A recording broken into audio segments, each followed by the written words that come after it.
Police released this video. It's so sweet here. 10-year-old girl playing with her dog. And the police want you to focus on her facial features, because we don't know what is she wearing. We're not sure of all that, but what does she look like? That's the key here. And again, just the surroundings of this, so innocent. Little girl with her dog. A little girl seen off to school by mom at 8:30 Friday morning. She's supposed to meet some friends at the park. Never makes it to school. I want to bring in my friend and colleague, Nancy Grace. Nancy's been following this. Nancy, as we see this again, our thoughts and prayers are with Jessica and her family that she's found safe. What's most significant to you now as you look at the evidence, and whether it's a backpack and a water bottle or a search near her home and park? All right, I appreciate the sentiment, but I need more than thoughts and I need more than prayers. I need eyes and ears. And at this hour, I've just been told there is a potential sighting. Now, Mike Galanos, you and I both know that these sightings are usually wrong. All the way, though, in Maine, a light blue station wagon with a Colorado tag plate. So all I know right now, we're going to go live on it tonight to find out the latest on that sighting. Also, regarding this little girl, Mike Galanos, we're also on the lookout for a little girl. Forget what she's wearing, because that's probably changed by now. We're looking for an indent on the left side of her nose, but she always wears glasses, and those glasses tend to sit right here. That's something new. We were not given what she was wearing, but I now know she was wearing a black and pink ensemble, and she had a black and pink, I think it was a fairy motif backpack that she had. That's been recovered, as you correctly said, about 6 miles away. Now here's the kicker, 6 miles away doesn't matter, because she went missing in the space of 3 blocks, Mike Galanos. Mother works the graveyard shift. Mother comes home, sees the little girl, gets ready, makes her snack for the day, her lunch, sees her out of the yard.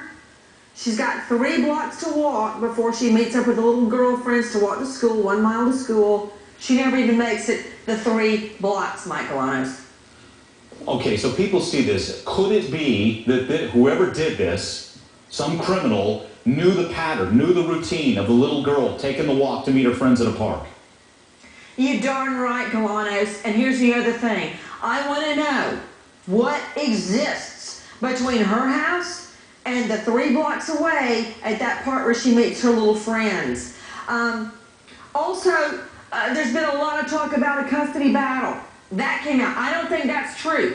I think that they were on good terms with the father. He lived in another state. I think he's been ruled out. I think they were fighting over child support, and apparently the father has another kid somewhere. They're fighting over child support. So that whole brouhaha is over child support, not a contentious battle, actually. According to the paternal grandmother, she says no custody issue and that they've had a good relationship, although I don't think he sees the girl that much because he lives out of state. Oh, another thing, Galanos, Mike.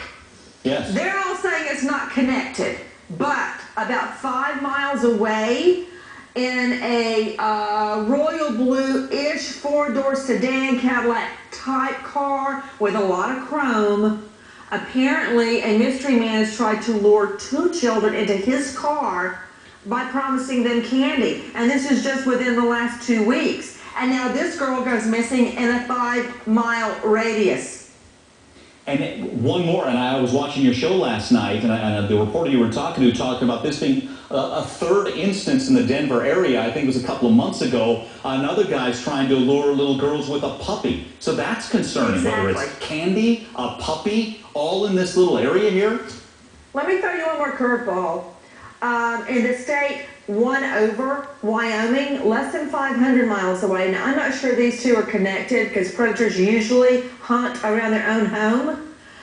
A fingerprint crime where a little girl with almost identical eyeglasses, Mike, was lured into a white van. She was molested. We're not giving her name or face for that reason. But I've looked at them. I've looked at her picture. I'm not putting it on the show, but I've looked at it, and she's a dead ringer for Jessica. And this little girl was taken, lured the same way as these other children have been. All right. Nancy, it's always good to talk to you. I know you're going to have the latest on this. Watch Nancy tonight. I just want to tell you one more thing, Mike. Yes, you got another point. Tip line 303 833-658-4336. That's the tip line. Eyes and ears, Mike. Yep, absolutely. If you have any information, call that number. We've been having it on the bottom of the screen as we do that story. Nancy, we'll watch tonight at 8 and 10 Eastern. Thanks, Mike. Yep, always good talking to you. You're going to have the latest, and we're getting new information as police are holding a press conference. So we guys want to go to that now? All right, let's listen into that.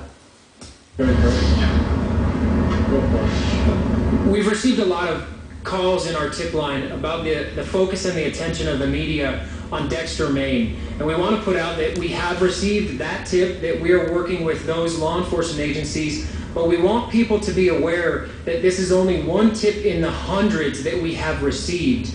We've received tips from multiple states, and just to name a few are Maryland, Texas, Wyoming, Nevada. So